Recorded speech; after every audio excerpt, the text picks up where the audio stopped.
नमस्ते.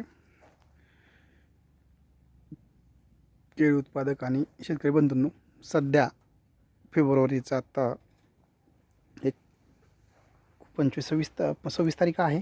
तर या कंडिशनला टेम्परेचरमध्ये वाढ होत आहे. तर या ठिकाणं बागेमध्ये पाणी व्यवस्थापन करताना योग्य काळजी घेणं, तसेच केळी पिकाच्या लागवडीच्या डेटनुसार किंवा आत्ताच्या वेगवेगळ्या वाढीच्या अवस्थेनुसार पोगा भरणे असेल, नंतरनं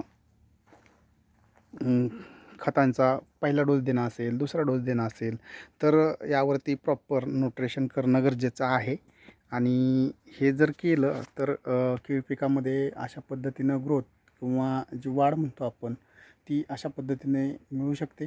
दुसरी गोष्ट, पिकाच्या अपेक्षित उत्पादन घेण्यासाठी आपल्याला सगळ्यात महत्त्वाचं, बुंद्यांची साईज ही 38 ते 42-41 इंच इतके बुंदे निर्माण होणं किंवा तयार होणं हे गरजेचं असतं. तरच आपल्याला एकरी टनेज हे चांगलं मिळू शकतं.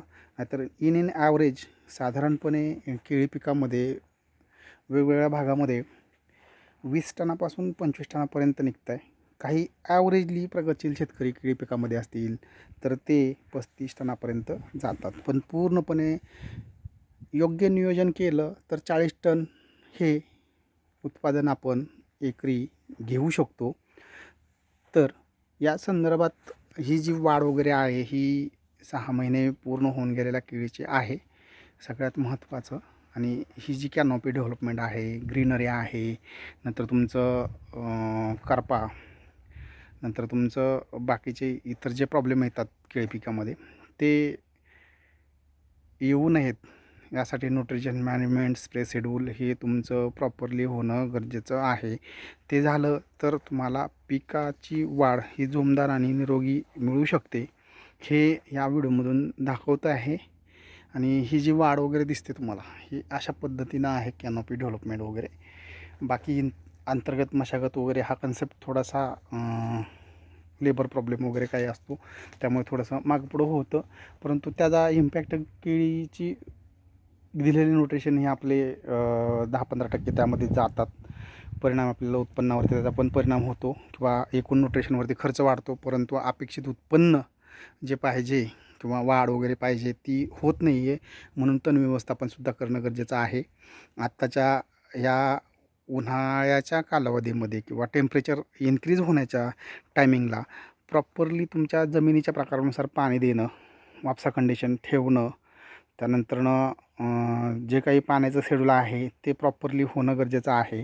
बेडमध्ये अशा पद्धतीने ओल होणं, बुंद्याच्या मधल्या बाजूमध्ये जे व्हाईट कलर दिसते थोडंसं, ते सोडियम वगैरे बाकीच्या गोष्टी आहेत तो थोडासा वेगळा किंवा क्षार ज्याला म्हणतो आपण, तर ते आहेत तो वेगळा विषय. तिथं कसं कोरडं राहतं आहे, इथं बेड हा असा पूर्णपणे ओला होतो आहे. आणि परंतु हा दुसरा बेड जर धरला इकडल्या साईडचा तर इकडं येत नाही आहे. मधली स्पेस ही आपली सुकी राहते किंवा कोरडी माती राहते. हे अशा पद्धतीनं पाणी व्यवस्थापन असावं. कारण त्याच्याशिवाय झाडांच्या ज्या रूट असतात तर त्या प्रॉपरली आपण ग्रोथसाठी आणि दिलेली न्यूट्रिशन अपटेकिंगसाठी ते मदत करत असतात. त्यामुळं वापसा कंडिशन ठेवून जमिनीच्या प्रकारानुसार पाण्याचं नियोजन ठेवणं हे केळी पिकासाठी महत्त्वाचं आहे. आणि आत्ताच्या कंडिशनला साधारणपणे 1 वाजलेले आहे आणि जे काही टेम्परेचर आत्ता आहे एक 28, 30, 31च्या दरम्यानचं, 28 ते 31 दरम्यान जे टेम्परेचर होतं आहे, तर सगळ्यात महत्त्वाचं 12 ते 3पर्यंत जे टेम्परेचर ते असतं त्यामध्ये असा कोणत्याही प्रकारचा ट्रेस किंवा अशी पानं आकसणं किंवा असं म्हणजे थोडक्यात ज्याला की आपण म्हणतो सुकणं, हा या बागेमध्ये दिसत नाही आहे. अशा पद्धतीनं केळीचं पाणी व्यवस्थापन, न्यूट्रिशन व्यवस्थापन आणि स्प्रे शेड्यूल हे ठेवणंसुद्धा गरजेचं राहतं वेगवेगळ्या वाढीच्या अवस्थामध्ये. हे का सांगतो आहे तर हेच सगळ्या गोष्टी तुमच्या पिकाच्या उत्पादनावरती मॅटर करत असतात.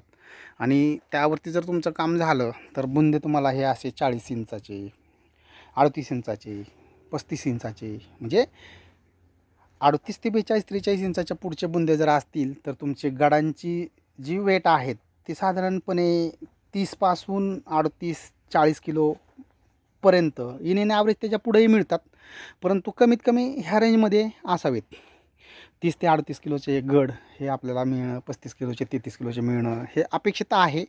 आणि त्याच्यासाठीच सर्व हे पिकाचं पाणी व्यवस्थापन असेल, खत व्यवस्थापन असेल, यावरती भर देणं ही सगळ्यात महत्त्वाची केळी उत्पादकांसाठी किंवा केळीचं उत्पादन हे एक्सपोर्टसाठी घेताना हे महत्त्वपूर्ण ठरतं. आणि ते जर केलं तर निश्चित प्रकारे आपल्याला चांगलं उत्पादन मिळण्यास मदत होते. कारण सगळ्यात महत्त्वाचं या टेम्परेचरला पाणी व्यवस्थापन प्रॉपर ठेवणं, झाडांमध्ये ट्रेस निर्माण होणार नाही आहे. तसंच अतिरिक्त खतांचा पुरवठासुद्धा करून उपयोग होत नसतो.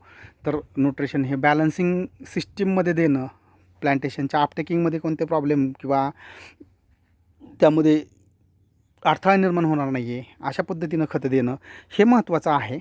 कारण ह्या व्हिडिओमध्ये स्टेजनुसार आपण जे काही खतं देतो किंवा जे काही न्यूट्रिशन मॅनेजमेंट आपण प्रॉपरली ठेवतो सॉईल कंडिशननुसार, प्रत्येक पिकाचं किंवा जरी पीक एक असेल तर जमिनीच्या प्रकारानुसार खतांचं व्यवस्थापन हे वेगवेगळं करावं लागतं. तरच आपल्याला प्रत्येक फील्डला किंवा प्रत्येक त्या पिकामध्ये वेगवेगळ्या भागामध्ये चांगले रिझल्ट मिळतात. हेच या व्हिडिओमधून सांगतो आहे.